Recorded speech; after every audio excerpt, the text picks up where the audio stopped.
All right, everybody, welcome to Math with Grace.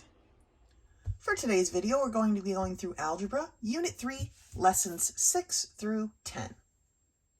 Lesson 6 begins on page 21, and it's all about factors and factoring.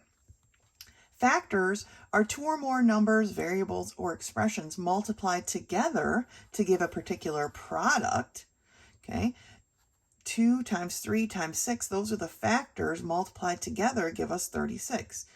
Factoring is the opposite of that. It's the process of splitting a number or expression into smaller parts, breaking that 36 back down to a 2 times a 3 times a 6, okay? Prime factoring, that's what we're most interested in. And that is a number expression is breaking it down completely into prime factors. Prime factors cannot be divided evenly by any number except 1 and themselves. All right? We use division boxes or factor trees. These are the division boxes. This is the factor tree. And we just start by dividing the lowest with the lowest prime number first. And in this case, it's an even number, so they started with the number 2. If you are comfortable using a factor tree, please go ahead and do that. I will be using division boxes throughout our lessons. I feel like they take up a little bit less space. Once we've finished factoring, we can list our prime factors. Now the prime factors with the division boxes are all of the numbers that are here, and then the last one that's going to fall out the bottom. So 2 times 2 times 2 times 3 times 7 will give us 168. But we don't want to list it like this all the time. The easiest way to list it is with exponential form. We have 1, 2, 3 2's all together. So we can say that our 2 is to the third power times 3 times 7. Now, if you do use the factor tree, your factors are at the ends where there are no more arrows falling down, okay? So 2 times 2 times 2 times 3 times 7. Another reason I'm not a super fan of the factor tree, but again, if you like using the factor tree, please go ahead and continue on doing that, all right? Now, when we factor an exponent, the exponent of the variable shows us how many times that variable is used. X to the fifth is x times x times x times x times x, right? Much like our 2 to the third was 2 times 2 times 2, 3 2's times each other. Well, here we have 5 x's times each other, so it's x to the fifth. All right, let's turn the page. So working in Algebra Unit 3, Lesson 6, page 22, we're going to work on factoring. If you look at your page 6, here are the first problems that we have to do here.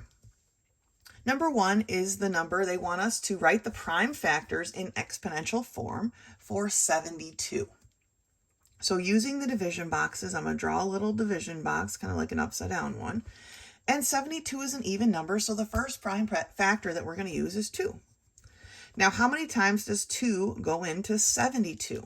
Well, it goes into 7 3 times, right? And we carry a 1 over, and so it goes into 12 6 times. That is not a prime factor, so we're going to factor it again, so I put it in another box. 36 is an even number, so again, 2 will go into that. 2 goes into 36 18 times. Right? 36 divided by 2 is 18.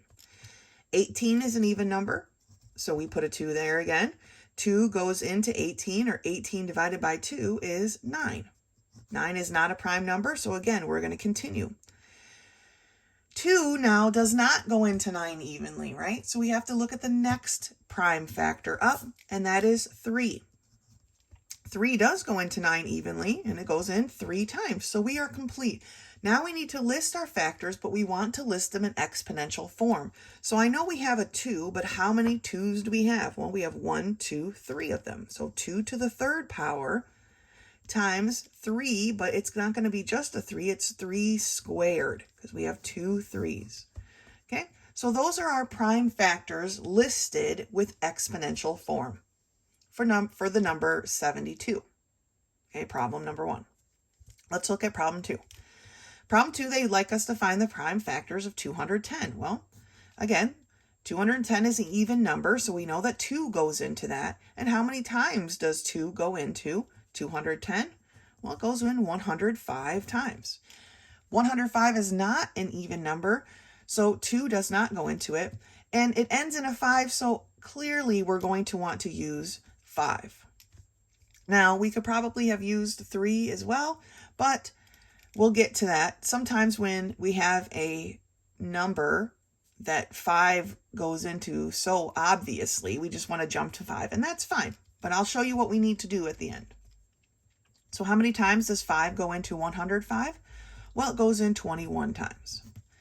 21 is not an even number. 5 doesn't go into it evenly, but let's not forget our 3, right? 3 does go into 21, and it goes in 7 times. 7 is a prime number, so we're done there. Now, we don't have any of these primes that are going to be written in exponential form because we don't have any multiples, right? We don't have extra 2s or 5s or anything. But when we do write it, we need to write them in numerical order. So we're going to write 2 times 3 times 5 times 7. Okay? Those are our prime factors of the number 210. 2 times 3 times 5 times 7. All right? Let's take a look at number 3. The number here is 98. That's an even number, and 2 definitely goes into 98. And it goes in 49 times.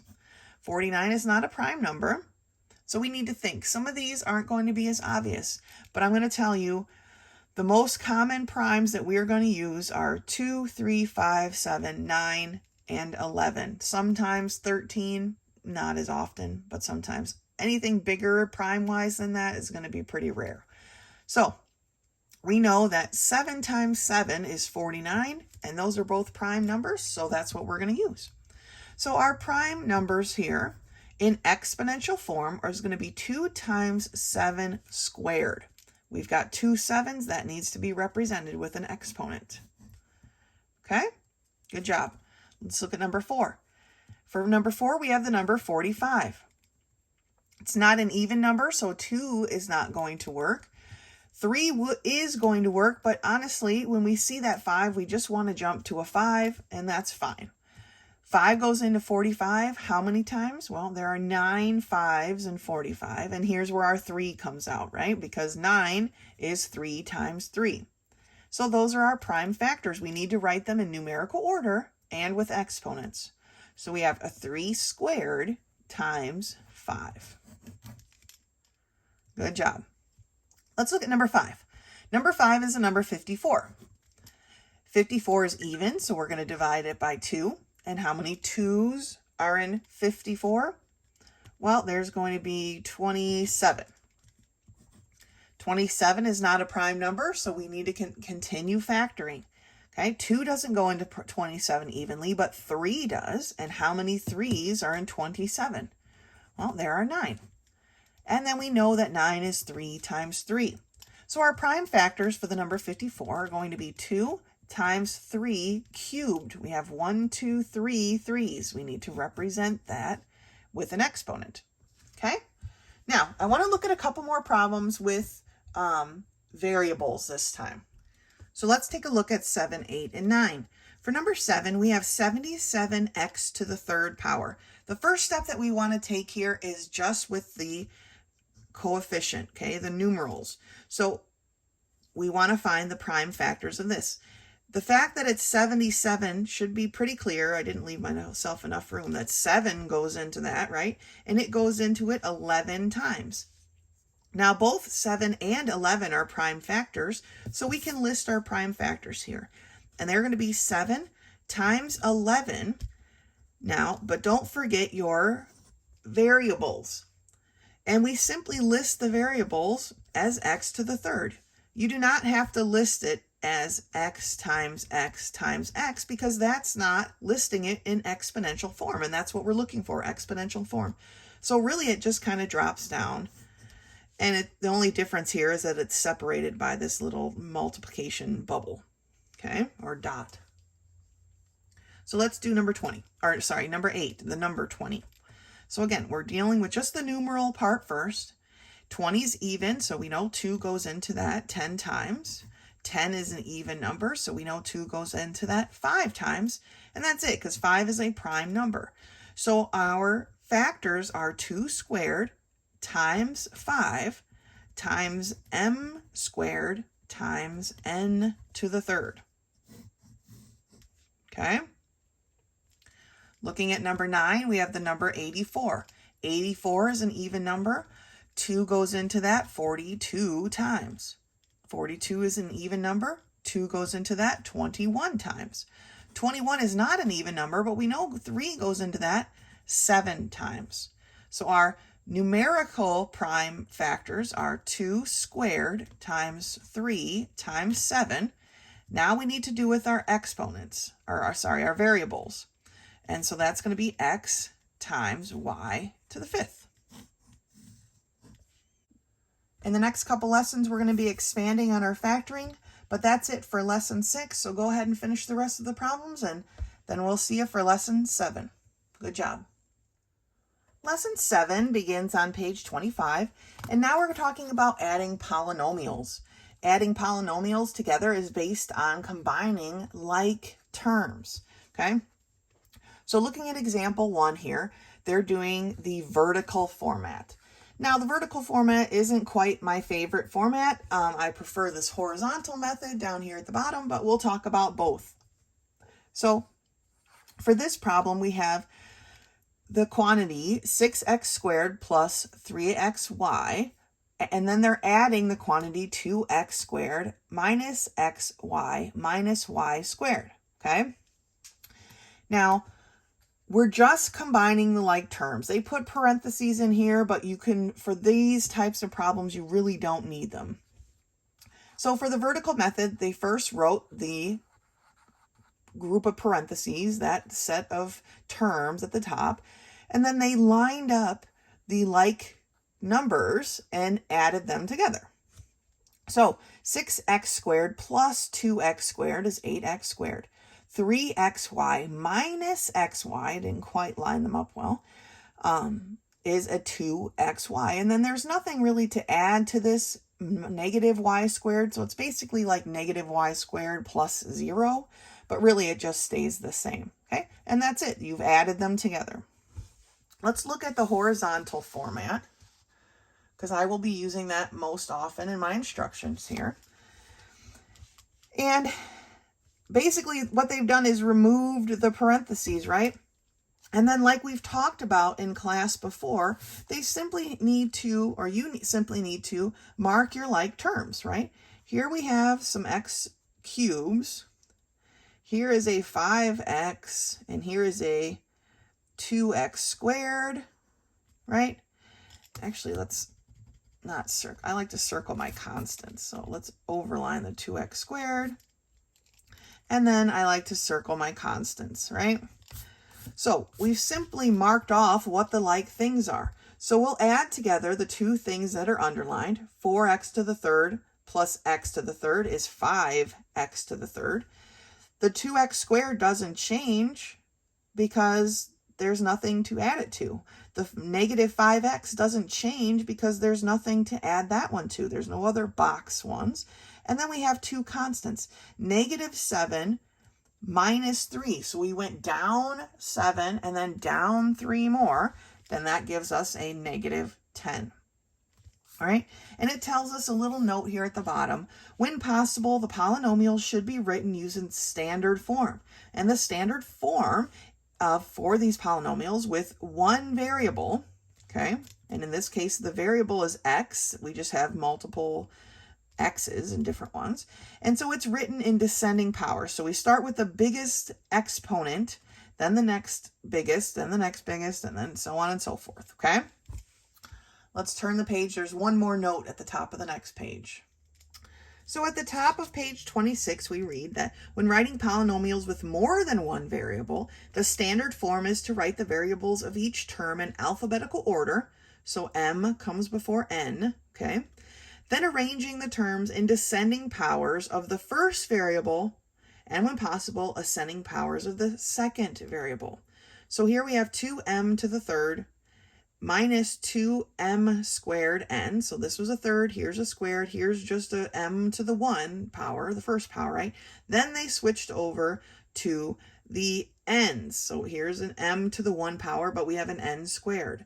And then the n to the largest power. I mean, this one gets a little bit tricky. I'm not going to be marking problems wrong if your order isn't exactly correct. Just do the best you can. It makes it a little bit easier to grade if you can get them in some type of order. Okay? Just do the best you can. Let's take a look at some of these problems. All right, so Algebra Unit 3, Lesson 7, we're on page 26, and we're adding our polynomials.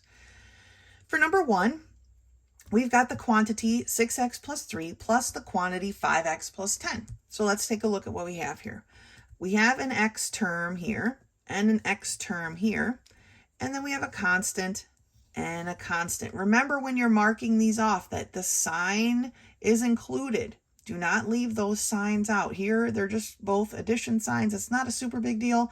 But over here, we have a negative sign, and if you just circle that 16 and forget that minus, it's going to change the answer, okay? So please, when you're marking these, make sure you're marking the signs as well. So now we can add them. 6x plus 5x is what?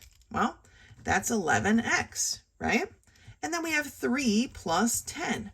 3 plus 10 is positive 13. So our answer ends up being 11x plus 13. Let's take a look at number 2. Here we have the quantity x squared minus 16 plus the quantity 2x plus 4.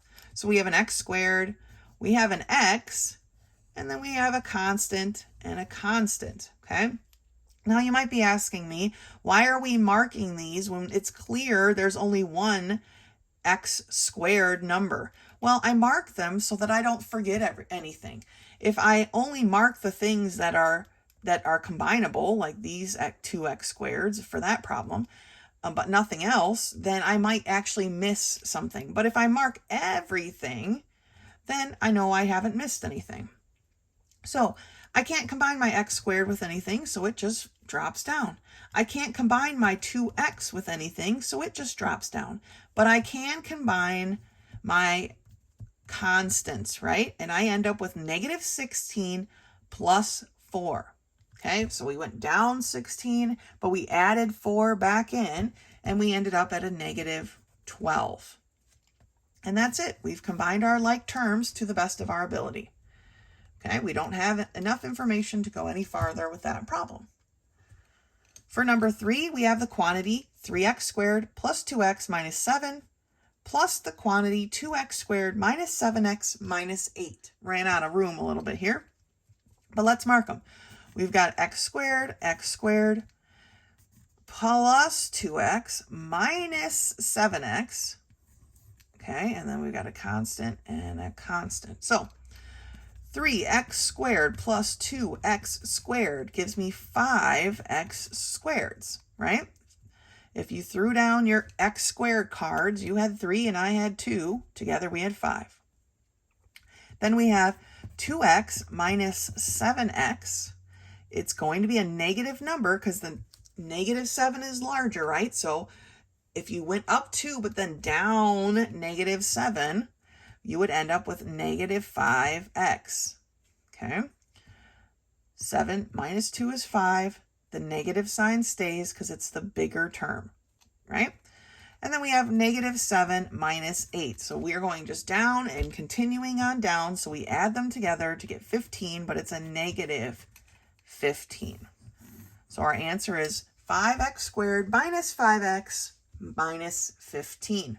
All right, let's take a look at a couple more.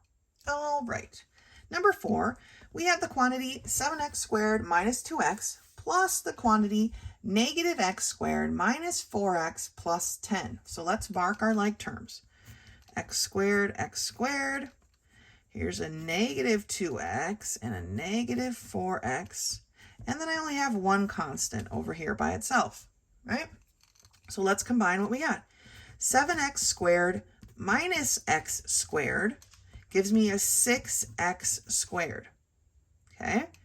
Then I have negative 2x minus 4x. Since they have the same sign, we can add them together and include that sign, right? So it's a negative 6x. And then I don't have anything to combine my positive 10 with, so it just stays the same. So I end up with 6x squared minus 6x plus 10. All right, for number 5, we have the quantity 8x cubed minus 3x squared plus 5 plus the quantity negative 2x squared plus 7x minus 1. So let's mark our terms. Here I have an x to the third. Okay, then I have an x squared. I don't have any other x to the thirds. X squared, x squared. I have a 7x I'm going to put in a box, and then I'm going to circle my constants. Okay, now let's add them. I don't have anything else underlined. I don't have any other like terms for this x to the third power, so it doesn't change. 8x to the third. For my x squared, I do, though. I have negative 3x squared minus 2x squared. Again, both of them have a like term. We're going down and down some more. So we end up going down to a negative 5x squared.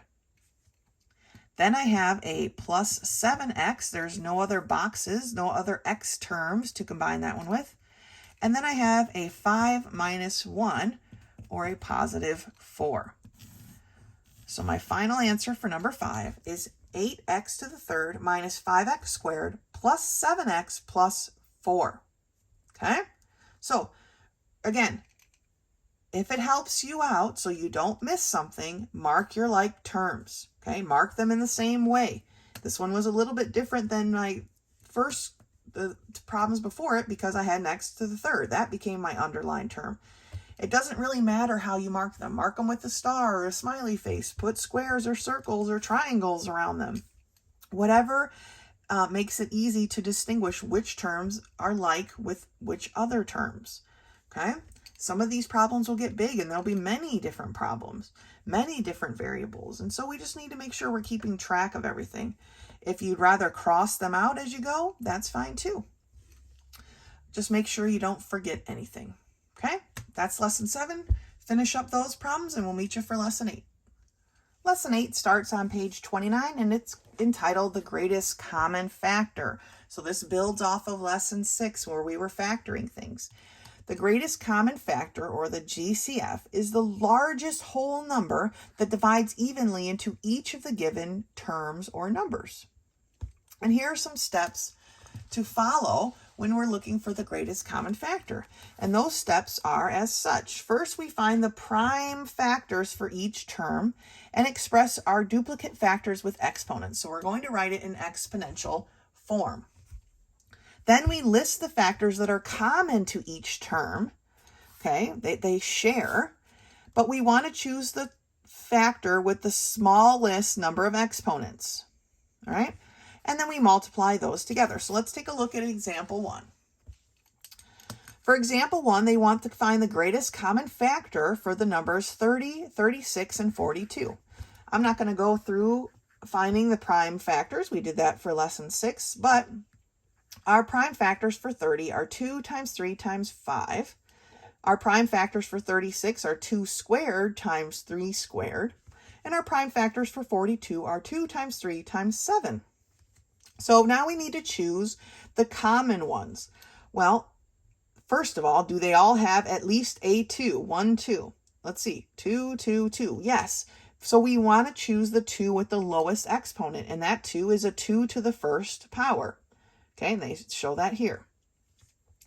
Then let's look, do they all have a 3? Some form of a 3. We got 3, 3, and 3. Yes, we want to choose the 3 with the lowest exponent, and that's just a 3 to the first power, which is here.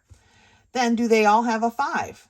Nope, nope. Do they all have a 7? No, and no. So those just get discarded. We're not going to use those to find our greatest common factor. It has to be a term or a number that they all share. So now that we found that it's a 2 to the first power and a 3 to the first power, you don't have to write it like that. I don't normally write it like that. It's just a 2 times 3. So the greatest common factor is 6. Now when we're finding greatest common factors of variables, it's very much done the same way. We have an n to the third power and an n to the fifth power. They both have an n, And then we just choose the n with the lowest exponent, which is this n to the third. So all this breaking it apart and crossing thing, it's just how many do they share? Honestly, it's no different than what we did here. N to the third is the lowest exponent, so that is our greatest common factor. Okay? Let's turn the page and look at one more example. So here at the top of page 30, they want us to find the greatest common factor of the terms 72x to the third yz squared, 27x to the fifth y to the fourth, and 63x to the fourth z squared. Now they've written them here. So we have for the 72 value term, we've got our exponents here for the 27, for the 63. Okay, they've already done the work. They've written out the exponents. So we want to find the common ones with the lowest exponent. They don't all have a 2. This 72 is the only one that contains a 2, so it's discarded. Here we have a 3 squared, a 3 to the third power, and here we have a 3 squared. Well, definitely need a 3, and we want it to the lowest exponent value, which is that 3 squared. All right? Then we have to look at our variables. Do they all have an x? They do, right? X, x, x. So we want to take the x with the lowest exponent, and that is this x to the third power. And they put it right there. Do they all have a y? Well, we have a y here and a y here, but not a y here. Do they all have a z? We've got a z, but no z, and a z. But this one's missing a z, so it's the y and the z are discarded because they don't all share those terms. So we're left with just this 3 squared and this x to the third power. We multiply them together, but don't leave the 3 squared as a 3 squared. We want to write it as a 9, so it ends up being 9x to the third power as our greatest common factor. All right? So let's take a look at some of these problems. So we're in Algebra Unit 3, Lesson 8, page 30. We're finding the greatest common factor. So let's look at problem 1. They want you to find the greatest common factor between 24 and 32. So first things first, we need to find the prime factors of each. 24 is an even number, so we know that 2 goes into there, and it goes in 12 times. 12 is even, so we're going to use 2 again. It goes in 6 times. 6 is even, so we use 2 again, and it goes in there 3 times. That's where we stop, right? So now let's write these in exponential form. 2 to the third power times 3. Those are our prime factors for the number 24. So let's do 32 next. 32 is an even, 2 goes into it 16 times. 16 is even, so 2 goes in there 8 times. 8 is an even, so 2 goes in there 4 times. And then 4 is a 2 times 2. So we've got 2 to the 1, 2, 3, 4, 5th power. Those are the prime exponents for the number 32. So now let's find our greatest common factor. Okay? What do they have? What numbers do they have in common? Well, they definitely have these 2's in common, right? So we want to choose the one with the lowest exponent, and that's going to be this 2 to the third power. Then, do they have this 3 in common? No, right? Because this is the only one that has a 3, so it's kind of discarded. So our greatest common factor is going to be 2 to the third power. 2 times 2 times 2 is 8. So that's our greatest common factor for problem 1. Let's look at number 2. They want us to find the greatest common factor between 63 and 105. Starting with the 63, we know that 3 is going to go into it evenly, and it's going to go in 21 times. The factors of 21 are 3 and 7. So my prime factors written in exponential form for this one are 3 squared times 7. Let's look at 105. Right away, it ends in a 5, so we want to use our 5, and our 5 goes in there 21 times. And we just did our prime factors of 21 as 3 and 7. So now we need to write these in numerical order. So we write 3 times 5 times 7. Now for our greatest common factor, we need to figure out what they have in common. Well, they have this 3 in common, right? But we want to take the 3 to the lowest exponent. We have a 3 squared and a 3 to the first power, so we're just going to take that one. It's just going to be a 3. And then they have this 7 in common, so we take a 7. They don't have a 5 in common, so it kind of gets discarded. 3 times 7 is 21. So our greatest common factor for this set of numbers is 21. All right. Looking at number 3, they give us 40, 70, 90. Let's just dive right in. 40 is an even number. 2 goes into 40 20 times. 20 is even. 2 goes into 20 10 times. 10 is even. 2 goes into 10 5 times. My prime factors in exponential form for this number is 2 to the third times 5. For the 70, 2 goes into 70 35 times. 5 goes into 35 7 times. So its prime factors are 2 times 5 times 7. And then for 90, 2 goes into 90 45 times. 5 goes into 45 9 times. And 3 goes into 9 3 times. So my exponential, or my prime factors written in exponential form and numerical order are 2 times 3 squared times 5. Okay? So now we need to figure out what they have in common. They have this 2 in common. Okay? But we want to choose the one with the lowest exponent. So we don't want that 3. We'll just take a regular old 2. Do they have a 5 in common? They do, right? So because it's all just an exponent of 1, we want that 5. Do they have a 3 in common? No, they don't have a 7 in common, so we can't include those. They're kind of discarded, like I said. So to find my greatest common factor, I multiply my 2 times my 5, and I get 10, which was pretty obvious by the fact that it was 40, 70, and 90. But, we'll figure it out anyway. All right, let's take a look at a few more of these. For number 4, they give us the term m squared n and mn squared. So we don't have any numerical coefficients, so we don't have to worry about that. So basically, let's look at what variables they have in common. They both have an m, so what's the m with the lowest exponent? It's just an m, right? They both have an n, but which n has the lowest exponent? It's just the n. So our greatest common factor for this one is mn. All right, that one was pretty simple and straightforward.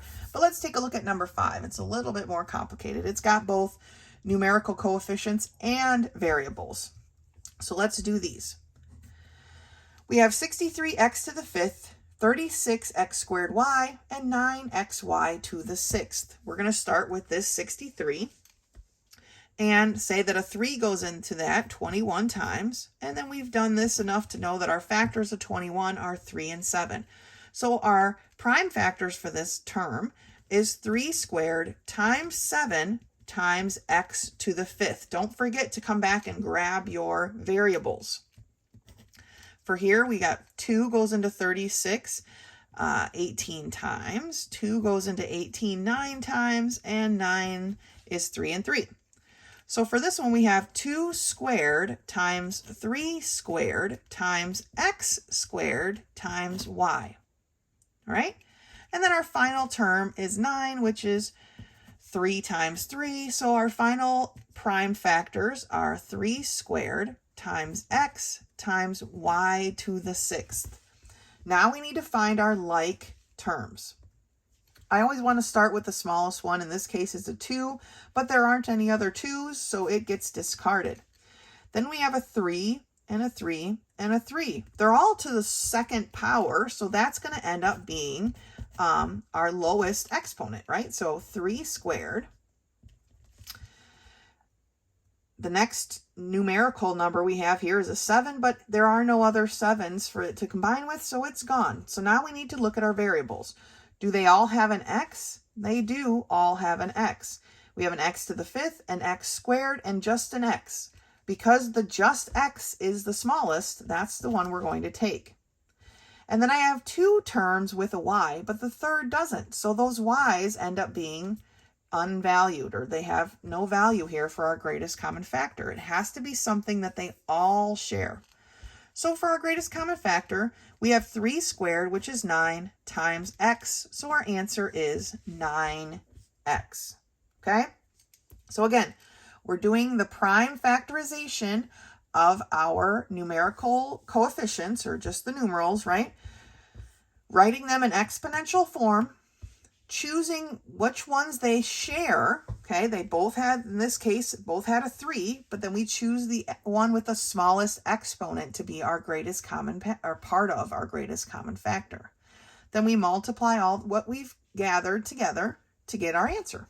All right, great job. Finish off lesson 8, and I'll see you for lesson 9. Lesson 9 begins on page 33, and it's titled Complex Relationships Between Values. Now, we've been talking about story problems and how to make relations in values, right? So that we end up with only one variable. Well, they're calling it a complex relationship because they're just adding it, they're making it a little bit harder, right? They're just adding a component that we haven't yet worked with. But we know what we're doing, right? We've done these story problems for a little bit. So let's take a look at some of these examples together. Example 1. They want us to label and algebraically express the values. So we're not actually solving for any values yet. Okay, we will, but we're not yet. They just want us to label them and express them. Julia is 3 years less than twice Christina's age. Christina is going to be our base value because she's the one whose age is being manipulated, right? Julia's 3 years less than twice Christina's age. Christina's age is being manipulated. She becomes our base. So Christina's age, they put a little c.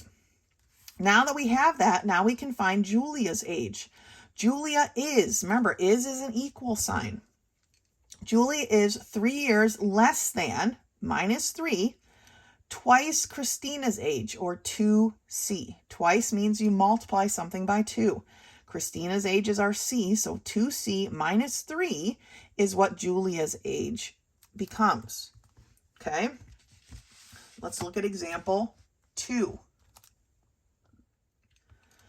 Example 2 tells us that side B of a triangle is 1/3 as long as side A, and side C is 4 inches longer than side A. Okay, everybody is being compared to side A, so side A is our base. So side A equals A. Now we can find our side B. Side B is equal signs, 1/3 as long as side A. 1/3 of, remember, of means multiplication. Side A means 1/3 times A. All right? Side C is 4 inches longer than. So we're going to be adding 4 inches to side A. So for side C, it's A plus 4. Okay? Let's turn the page. All right, so looking at page 34, let's do some of these together. Bill is 2 years less than half John's age. Now, they've cheated and given you all of the bases here. And I call it cheating because we've been working so hard to recognize the base. So John equals J. Okay? Bill is meaning equal sign. I guess I shouldn't write B. I should write Bill. Bill is 2 years less than, so minus 2, half John's age. Half means we multiply something by 1/2. Okay? 1/2 John's age minus 2 is Bill's age. All right? Looking at number 2. The length of a building lot is 5 feet more than twice its width. Well, again, they've cheated and told us our width is our base number. So that becomes our W. Our length, then, is equal to, the length of a building lot is, so that's our equal sign, 5 feet more than, so we're adding 5 feet to something, twice the width. Twice means multiplying by 2, so 2W. So our length is equal to 2W plus 5. Okay, 2 times our width plus 5. Number 3, the girls in the youth group number 4 more than twice the number of boys. Well, they've given us our base number of being the boys. So how many girls are there? Well, the girls in the youth group number, that's the same thing, 4 more than, so again, we're adding 4 for more than twice the number of boys. So 2 times the number of boys. Okay. Number 4, Mark is 3 years younger than Luke, and Seth is 5 years older than Luke. So here we have 3 people. Luke is our base person age, right? So we're going to use our L. Mark is, meaning our equal sign, 3 years younger than Luke. If your brother is 3 years younger than you, you take your age and subtract 3. So Luke minus 3 is how old Mark is. Seth is 5 years older than Luke. So if your older sibling is 5 years older than you, you take your age and you add 5 years. All right? I'm going to leave those last 2 problems for you to take a look at on your own. If you have problems, let me know.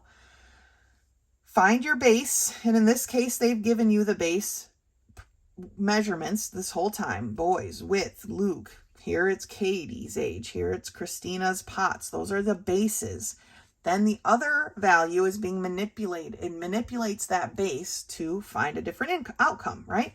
But in each of these cases, by labeling them this way, we only have one type of variable. Okay, we have all different L's here. So we can actually put these into an equation and solve. And we'll get to that shortly, okay? That's it for lesson 9. Go ahead and finish the rest of it. As like all the rest, if you have any questions, please don't hesitate to contact me, or you can meet me in my office hours Mondays and Wednesdays from 10:30 to 11:30. Otherwise, until next time.